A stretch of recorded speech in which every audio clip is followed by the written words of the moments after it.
ഇവരൊക്കെ ചതിയന്മാരാണെന്നും ചിരിച്ച മുഖം കൊണ്ട് ബാക്കിൽ നിന്ന് കത്തിക്ക് കുത്തുന്നവരാണെന്നും മനസ്സിലാക്കിയപ്പോ എനിക്ക് ഈ ചതിക്കുന്ന മനുഷ്യന്മാരുടെ കൂടെ നിന്ന് നിൽക്കാൻ സർവൈവ് ചെയ്യാൻ പറ്റാത്തതുകൊണ്ടും ഞാൻ ഇവിടുന്ന് ക്വിറ്റ് ചെയ്യാണ്. എനിക്കറിയില്ല ഞാൻ എന്തെങ്കിലും കടുങ്കൈ ചെയ്യുമോന്ന്. ആ ഒരു അവസ്ഥയിലാണ് എത്തി നിൽക്കുന്നത്. അഥവാ ചെയ്തു കഴിഞ്ഞാൽ അതിനുള്ള ഉത്തരവാദികൾ ആരൊക്കെയാണെന്ന് ഞാൻ കൃത്യമായി പറഞ്ഞുകൊണ്ട് തന്നെ ഞാൻ ഒരു വീഡിയോ എങ്ങനെ പറയണം, എന്തൊക്കെ പറയണമെന്നൊന്നും ഇപ്പൊ അറിയില്ല. പക്ഷെ ഞാൻ ഇതിനിടക്കൊന്ന് ഓക്കെ ആയ സമയത്ത് ഒരു വീഡിയോ എടുത്ത് വെച്ചിട്ടുണ്ട്. അതെന്തായാലും ഞാൻ ഇരുന്ന് അപ്ലോഡ് ചെയ്യുന്നതായിരിക്കും. ഞാൻ ഓക്കെ അല്ല, നിങ്ങൾക്കറിയാലോ ഞാൻ അടങ്ങുന്ന പാർശ്വവൽക്കരിക്കപ്പെട്ട ട്രാൻസ്ജെൻഡർ വിഭാഗം അനുഭവിക്കുന്ന, സമൂഹത്തിൽ ജീവിക്കാൻ അനുഭവിക്കുന്ന ബുദ്ധിമുട്ടുകൾ. അപ്പൊ ആ ബുദ്ധിമുട്ടുകളൊക്കെ പഠിച്ചുകൊണ്ടിരിക്കുന്ന ആൾക്കാരുടെ ഭാഗത്തു നിന്നുണ്ടായ ഒരു വലിയ തോതിലുള്ള ഹറാസ്മെന്റും എന്റെ ഐഡന്റിറ്റീനെ ഡിസ്ക്രിമിനേറ്റ് ചെയ്യുകയും ഞാൻ എന്ന വ്യക്തിയെ ഉപദ്രവിക്കുകയും എന്നെ ഇവിടെ നാട്ടി ഓടിക്കാൻ ശ്രമിക്കുകയും. ശരിയാണ്, അവർ മേലാള വർഗമാണ്, ഞാൻ കീഴാള വർഗമാണ്, അവരാക്കി തീർത്തല്ലോ. അപ്പോ ഞാൻ അവരാട്ടി ഓടിക്കുമ്പോ എനിക്ക് ഒരു പരിധിയിൽ കഴിഞ്ഞു കഴിഞ്ഞാൽ എനിക്കിപ്പോ ജീവിച്ചിരിക്കുക എന്നതിൽ വലിയ സ്വപ്നം വേറെ ഒന്നുമില്ല. എനിക്ക് പഠിക്കണമായിരുന്നു, PhD ചെയ്യണമായിരുന്നു, പ്രായം മുന്നോട്ട് പോവുകയാണ്. ബാക്കിയുള്ള ആൾക്കാരെ പോലെ ഞങ്ങൾ ട്രാൻസ് മനുഷ്യർക്കെല്ലാം കുറച്ച് വൈകിയാണ് നേടാൻ പറ്റുന്നത്. അത് ഞങ്ങളുടെ വിധി. അപ്പം ഞങ്ങൾ പോലുള്ള മനുഷ്യന്മാരവിടെ ഇവിടെ നാട്ടി ഓടിക്കുമ്പോ ഞങ്ങൾ ചെയ്യേണ്ടത് എന്താണ്? അവസാനം എവിടുന്ന് ഹോപ്പില്ലാന്ന് മനസ്സിലാക്കിയോണ്ടു ഇവരൊക്കെ ചതിയന്മാരാണെന്നും ക്രൂരന്മാരാണെന്നും ചിരിച്ച മുഖം കൊണ്ട് ബാക്കിൽ നിന്ന് കത്തിക്ക് കുത്തുന്നവരാണെന്നും മനസ്സിലാക്കിയപ്പോ എനിക്ക് ഈ ചതിക്കുന്ന മനുഷ്യന്മാരുടെ കൂടെ നിന്ന് നിൽക്കാൻ സർവൈവ് ചെയ്യാൻ പറ്റാത്തതുകൊണ്ടും ഞാൻ ഇവിടുന്ന് ക്വിറ്റ് ചെയ്യാണ്. ഞാൻ കൂടുതൽ കാര്യങ്ങളൊക്കെ പറയാം, അല്ല എനിക്ക് പറഞ്ഞേ പറ്റൂ. എനിക്കറിയില്ല ഞാൻ എന്തെങ്കിലും കടുങ്കൈ ചെയ്യുമോന്ന്. ആ ഒരു അവസ്ഥയിലാണ് എത്തി നിൽക്കുന്നത്. അഥവാ ചെയ്തു കഴിഞ്ഞാൽ അതിനുള്ള ഉത്തരവാദികൾ ആരൊക്കെയാണെന്ന് ഞാൻ കൃത്യമായി പറഞ്ഞുകൊണ്ട് തന്നെ ഞാൻ ഒരു വീഡിയോ ഇടുകയോ അല്ലെങ്കിൽ എനിക്ക് എന്റെ വേണ്ടപ്പെട്ടവരോട് പറയുക എന്തെങ്കിലും ചെയ്യും. വളരെ കഷ്ടപ്പെട്ട് ഞാൻ വന്നെത്തിയ സ്ഥലം നിങ്ങൾക്ക് ആർക്കും എനിക്കറിയില്ല, എനിക്ക് കൂടുതൽ എന്താ പറയേണ്ടതറിയില്ല. എന്തായാലും എനിക്കൊരു കമ്മിറ്റ്മെന്റ് ഉണ്ട്, നാടകത്തിന്റെ പ്രാക്ടീസ് ഉണ്ട്, റിഹേഴ്സൽ ഉണ്ട്.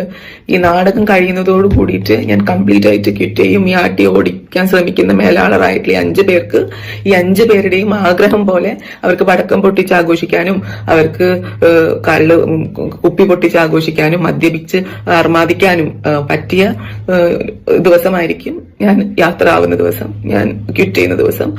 എനിക്ക് എന്റെ അച്ഛനും അമ്മയെ ആക്സെപ്റ്റ് ചെയ്തിട്ടില്ല. എനിക്ക് വേണ്ടി സംസാരിക്കുന്നുണ്ടെങ്കിൽ എന്നെ സ്നേഹിക്കുന്ന പേരിലുണ്ടാവുന്ന പേരേ ഉണ്ടാവുള്ളൂ. എന്റെ അച്ഛൻ എന്റെ ഉമ്മയും വാപ്പയും എന്നെ അംഗീകരിച്ചിട്ടുണ്ടെങ്കിൽ പക്ഷെ എനിക്ക് കരിയറൊന്നും എനിക്ക് അറിയില്ല. അഥവാ ഞാൻ എന്താ പറയാ, രാഷ്ട്രീയ നേതാക്കളുടെ, ഞാൻ ജനിച്ചു വളർന്ന നാട്ടില് രാഷ്ട്രീയ നേതാവിന്റെ മകളാണ് എന്ന അഭിമാനത്തോടെ പറഞ്ഞ, കോൺഫിഡൻസോടെ പറഞ്ഞ് എന്ത് തെമ്മാടിത്തരവും കാണിക്കാം, ട്രാൻസ് ആയിട്ടുള്ള മനുഷ്യന്മാരെ അത്രയും അധിക്ഷേപിച്ച് അവരുടെ ജീവിതം ഇല്ലാണ്ടാക്കാം എന്നുള്ള കോൺഫിഡൻസ് ഒന്നും ഞാൻ ചെയ്യില്ല. അങ്ങനെ പ്രിവിലേജ് ഞാൻ ചെയ്യില്ല, ഒരാളും അങ്ങനെ ചെയ്യാൻ പാടില്ല. അങ്ങനെയില്ല. പിന്നെ എന്റെ എന്താ പറയാ, എന്നെ പോലുള്ള ഒരു വ്യക്തിയുടെ സ്ത്രീത്വത്തെ അപമാനിക്കുന്ന ആൾക്ക് പ്രീവിയസ് ബാക്ക്ഗ്രൗണ്ടിൽ അതുകൊണ്ട് എനിക്ക് കൂടുതലൊന്നും. ജെൻഡർ ഡിസ്ക്രിമിനേഷൻ മാത്രമല്ല, സൈബർ ബുള്ളിങ് സംഭവിച്ചിട്ടുണ്ട്, ഹറാസ്മെന്റ് സംഭവിച്ചിട്ടുണ്ട്, റാഗിങ് സംഭവിച്ചിട്ടുണ്ട്. അപ്പോൾ ഇതൊക്കെ കാരണം ഒരു ടോളറേറ്റ് ചെയ്യേണ്ട എക്സ്ട്രീം കഴിഞ്ഞപ്പോൾ I should have to react. പിന്നെ ഇവർ പറയുന്നത് ഇവർക്ക് ജസ്റ്റിസ് കിട്ടാൻ വേണ്ടിയിട്ട് ഇവരുടെ സ്റ്റാൻഡ് പറയാൻ ശ്രമിക്കുന്നുണ്ട്. ബട്ട് ഇതിന് മുന്നേ തന്നെ ഞാൻ ഒഫീഷ്യലി എല്ലായിടത്തും കംപ്ലൈൻറ്റ് പോയിട്ടുണ്ട്. ഞാൻ കൊടുത്ത കംപ്ലൈൻറ്റിന് എഗെയിൻസ്റ്റ് ഇവർ കൗണ്ടർ കംപ്ലൈൻറ്റ് ഫേക്ക് ചെയ്ത് കൊടുക്കാൻ ശ്രമിക്കുന്നുണ്ട്.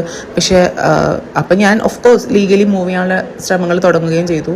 ഇതിൻ്റെ ഒരു ഭാഗമായിട്ടുള്ളതാണ്. ഇവർ സൈബർ ബുള്ളിങ് ചെയ്തതിൻ്റെയും ജെൻഡർ ഡിസ്ക്രിമിനേഷൻ ചെയ്തതിൻ്റെയും at the same time ragging ചെയ്തതിൻ്റെയും തെളിവുകൾ സഹിതമാണ് ഞാൻ കംപ്ലൈൻറ്റ് പോയിട്ടുള്ളത്.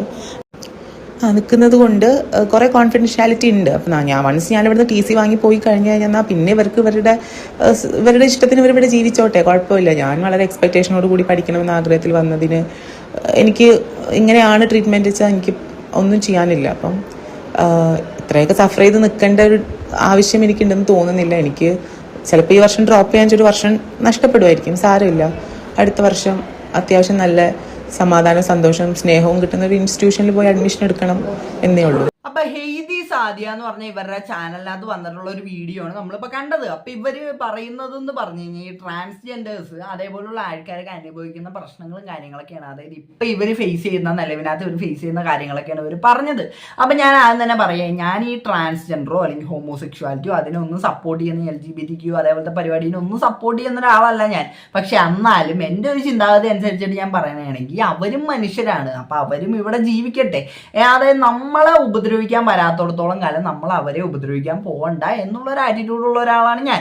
അത് അങ്ങനെ വേണം എല്ലാവരും ചിന്തിക്കാനെന്ന് തന്നെ ഞാനും വിശ്വസിക്കുന്നു. അല്ലാണ്ട് ഇപ്പം അതിനെ ഭയങ്കരമായിട്ട് സപ്പോർട്ട് ചെയ്യുന്നതിനോടോ അല്ലെങ്കിൽ സപ്പോർട്ട് ചെയ്യുന്നതൊക്കെ ഓരോരുത്തരുടെ ഇഷ്ടം. പക്ഷേ എന്നാലും ഇവരെ കല്ലെടുത്തെറിയണം, ഇവരെ കണ്ടു കഴിഞ്ഞാൽ അല്ലെങ്കിൽ ഇവർ ഏലിയൻസ് ആണ് അങ്ങനെയൊക്കെ ചിന്തിക്കുന്ന പല ആൾക്കാരും ഉണ്ട്. അങ്ങനെയൊന്നും ഒരിക്കലും ചിന്തിക്കാൻ പാടില്ല എന്നാണ് ഞാൻ വിശ്വസിക്കുന്ന കാര്യം. ഇപ്പം നമ്മുടെ ജീവിതത്തിനകത്തേക്ക് ഇവരൊരു ത്രെറ്റായിട്ട് വരാത്തിടത്തോളം കാലം നമ്മൾ അവരൊന്നും ചെയ്യാൻ പോകണ്ട. നമ്മളെ എങ്ങനെ എന്തെങ്കിലും രീതിക്ക് ഇവര് ഹാം ചെയ്യാനോ അങ്ങനെ എന്തെങ്കിലും വന്നെയാണെങ്കിൽ അപ്പം നമുക്ക് ഇവരെ എതിർക്കാം, അല്ലെങ്കിൽ അപ്പം നമുക്ക് ഇവരെ അറ്റാക്ക് ചെയ്യാം. അതിനകത്തൊന്നും വിഷയമില്ല. പക്ഷേ നമ്മളെ എതിർക്കാത്തിടത്തോളം കാലം നമ്മൾ എന്തിനാണ് അവരെ വെറുതെ ഇത് ചെയ്യണതെന്നാണ് അങ്ങനത്തെ ഒരു ചിന്താഗതിയായിട്ട് എനിക്കുള്ളത്. ഇപ്പം ഇവരെ ഈ ഒരു കേസ് എടുക്കണമെങ്കിൽ ഏതോ 5 പേര് ഇവരെ ജീവിക്കാൻ സമ്മതിക്കാതെ ഇവരെ ഭയങ്കര രീതിക്ക് ബുള്ളി ചെയ്യുകയും അതേപോലെ തന്നെ ഇവരെ ബോഡി ഷെയിം ചെയ്യുകയും അങ്ങനത്തെ പല ജെൻഡർ ഡിസ്ക്രിമിനേഷൻ ചെയ്യുകയും അങ്ങനത്തെ പരിപാടിയൊക്കെ അവർ ചെയ്യുന്നുണ്ടെന്നാണ് പറയുന്നത്. അപ്പം ഇങ്ങനെ ചെയ്യുന്നവരെന്ന് പറഞ്ഞാൽ ഞാൻ ഈ പറഞ്ഞ രണ്ടാമത്തെ കാറ്റഗറിനകത്തുള്ളതാണ്. ഇവരെ കണ്ട് ഇവരിവിടെ ജീവിക്കാനായിട്ട് ഇവർക്ക് യാതൊരു അർഹതയില്ല എന്നൊക്കെ ചിന്തിച്ചുകൊണ്ടിരിക്കുന്ന ആൾക്കാർക്ക് മാത്രമേ ഇങ്ങനെയൊക്കെ ചെയ്യാൻ പറ്റുള്ളൂ. കാര്യം അത് അവരെന്നൊക്കെ പറഞ്ഞ് ഇപ്പോഴും അവർക്ക് എന്തൊക്കെയാണ്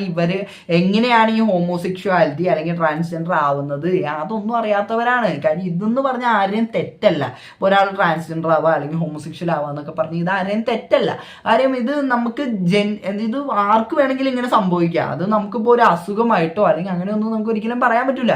ഇതെന്ന് പറഞ്ഞാൽ ഇപ്പം നമ്മളിൽ ആര് വേണമെങ്കിലും ഇങ്ങനെയൊക്കെ വേണമെങ്കിൽ ആയി പോവാം. അത് നമ്മുടെ ഒരാളുടെ തെറ്റാണെങ്കിൽ നമുക്ക് പറയാം, അവൻ അങ്ങനെ ചെയ്തിട്ടാണ് അപ്പോൾ അവൻ്റെ തെറ്റാണ് അങ്ങനെ നമുക്ക് പറയാം. പക്ഷെ ഇവിടെ ആരുടെയും തെറ്റല്ലല്ലോ. പിന്നെ നിങ്ങൾ എന്തിൻ്റെ അടിസ്ഥാനത്തിലാണ് ഇവരെ ഇങ്ങനെ കുറ്റപ്പെടുത്തുകയും അതേപോലെ തന്നെ ഇവരെ ഇങ്ങനെ ഭയങ്കര രീതിക്ക് ബുള്ളി ചെയ്യുന്നതെന്ന് എനിക്ക് മനസ്സിലാവുള്ളൂ. അപ്പം അവരുടെ ഇഷ്ടത്തിന് അവർ ജീവിക്കട്ടെ. അവർ നമ്മുടെ ലൈഫിനകത്തേക്ക് കടക്കാത്തോടത്തോളം കാലം നിങ്ങൾ എന്തിനാണ് വെറുതെ അവരെ ഉപദ്രവിക്കാൻ പോകുന്നതെന്നാണ് എനിക്ക് ഈ ഒരു വിഷയത്തിനകത്ത് ചോദിക്കാനുള്ളത്. അപ്പം ഇങ്ങനത്തെ ആൾക്കാർ ഇപ്പോഴും നമ്മുടെ ഇവിടെ ഉണ്ട്. നമ്മൾ എത്രയൊക്കെ സമൂഹം മാറി എന്ന് പറഞ്ഞു കഴിഞ്ഞാലും ഇപ്പോഴും ഇവരെ കണ്ടു കഴിഞ്ഞ് ഇങ്ങനെ കല്ലെടുത്തെറിയണം അങ്ങനെയൊക്കെ ചിന്തിച്ചുകൊണ്ടിരിക്കുന്ന ആൾക്കാരുണ്ട്. അപ്പം അങ്ങനെയുള്ളൊരു അവസ്ഥയിനകത്ത് ഈ ട്രാൻസ്ജെൻഡർ അതേപോലുള്ള ആൾക്കാർക്ക് ജീവിക്കാന്ന് പറഞ്ഞു കഴിഞ്ഞാൽ അത് വളരെ ബുദ്ധിമുട്ടുള്ളൊരു കേസ് തന്നെയാണ്. ഇപ്പം ഇവർക്ക് ഒരു ഇൻസ്റ്റഗ്രാമിനകത്തോ അല്ലെങ്കിൽ സോഷ്യൽ മീഡിയനകത്തോ എവിടെയെങ്കിലും ഇവരൊരു ഫോട്ടോയോ വീഡിയോ എന്തെങ്കിലുമൊക്കെ ഇടുമ്പോൾ തന്നെ അതിൻ്റെ കമൻറ്റ് ബോക്സ് എടുത്തു നോക്കിയാൽ തന്നെ നിങ്ങൾക്ക് അറിയാൻ പറ്റും അവർ എത്രത്തോളം ദുരിതത്തിൽ കൂടെയാണ് അവർ കടന്നു പോയിക്കൊണ്ടിരിക്കുന്നത്, എത്രത്തോളം അനുഭവിച്ചിട്ടാണ് ഇവരൊക്കെ ഓരോ ദിവസവും തള്ളി നീക്കിക്കൊണ്ടിരിക്കുന്നത്. ഇപ്പം സോഷ്യൽ മീഡിയനകത്തുള്ളത് ഒന്ന്, പിന്നെ പുറത്തിറങ്ങി കഴിയുമ്പോൾ ഓരോ ആൾക്കാരുടെ നോട്ടവും അല്ലെങ്കിൽ ഓരോ ആൾക്കാരുടെ ഓരോ വർത്താനമൊക്കെ കേൾക്കുമ്പോൾ തന്നെ എന്തിനാണ് ജീവിക്കുന്നതെന്ന് തോന്നിപ്പോവും. ഇപ്പം ഇവർ ഈ പറയുന്നത് കേട്ടല്ല, അതായത് എനിക്ക് എന്തെങ്കിലും സംഭവിച്ചു കഴിഞ്ഞാൽ ഇവരൊക്കെയാണ് അതിന് ഉത്തരവാദികൾ എന്നുള്ള രീതിക്കൊക്കെയാണ് അവർ പറയുന്നത്. അപ്പോൾ ഒരു ഓഡിയോയും കാര്യങ്ങളൊക്കെ കേട്ടല്ലോ ഇവരതിനെതിരെ എതിരെ കേസായിട്ട് പോകുന്നുണ്ടെന്നാണ് കേട്ടത്. അപ്പോൾ അതെന്തായാലും നല്ലൊരു കാര്യം തന്നെ, പരാതി കൊടുക്കുന്നതൊക്കെ നല്ലൊരു കാര്യം തന്നെയാണ്. കാര്യം ഇതേപോലുള്ള കാര്യങ്ങളൊക്കെ അനുഭവിക്കുന്നുണ്ടെങ്കിൽ അത് അനുഭവിച്ച് നമ്മൾ പേടിച്ച് ഓടിക്കഴിഞ്ഞു കഴിഞ്ഞാൽ അതൊരിക്കലും ഇതിന് എന്തെങ്കിലും മാറ്റവും കാര്യങ്ങളൊന്നും ഉണ്ടാവില്ല. അപ്പോൾ അവർ പ്രതികരിച്ച് കഴിഞ്ഞാലാണ് ഇതിന് മാറ്റവും കാര്യങ്ങളൊക്കെ ഉണ്ടാവുള്ളൂ. അപ്പോൾ എനിക്ക് അത്രയാണ് ഈ ഒരു വിഷയത്തിനകത്ത് പറയാനുള്ളത്. അപ്പോൾ എന്താണ് ഇതിനെപ്പറ്റി നിങ്ങൾക്ക് പറയാനുള്ളത്? നിങ്ങൾ ഇതേപോലുള്ള ഇപ്പോൾ ഈ ഹെയ്തിയുടെ ആണെങ്കിലും അതേപോലുള്ള ഇഷ്യൂസിനകത്തൊക്കെ നിങ്ങൾക്ക് എന്താണ് പറയാനുള്ളത്? എല്ലാം വീഡിയോയുടെ കമൻറ്റ് ആയിട്ട്. അപ്പോൾ ഇഷ്ടപ്പെട്ട എല്ലാം സബ്സ്ക്രൈബ് ചെയ്യുക. അപ്പോൾ എല്ലാവർക്കും അടുത്തൊരു വീഡിയോ കാണുന്നതായിരിക്കും. Miss you.